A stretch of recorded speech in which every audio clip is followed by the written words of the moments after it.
বলো। ভাই আমাকে বারবার বলেছে তুমি নাকি আমার জীবন থেকে সরে যাবার কথা বলে ভাইয়ার কাছ থেকে টাকা নিয়েছো। তাই?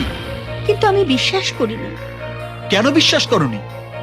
তুমি তো নিজের চোখে সবই দেখেছো, আড়াল থেকে সবই শুনেছো। এখন আমার সাথে অ্যাক্টিং করছো না? আর তুমি আমার সাথে কত বড় অ্যাক্টিং করেছো জানো?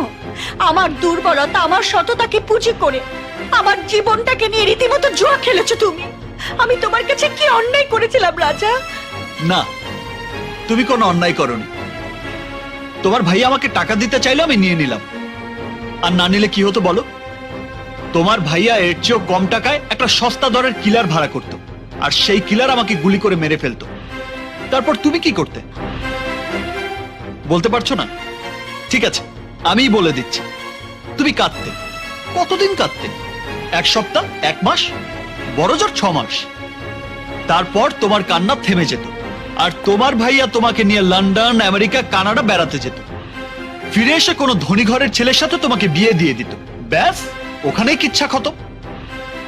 তাই ভাবলাম এমনি বোবার মতো না মরে কিছু ক্যাশ টাকা কামাই, আর নিজের জীবনটাও বাঁচে।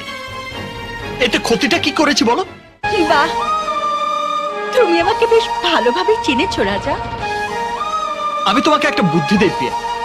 তোমার ভাইয়ার পছন্দ অনুযায়ী একটা ভালো ছেলে দেখে বিয়ে করে নাও, সুখে থাকবে। তোমাকে চিনতে আমি ভুল করেছি রাজা।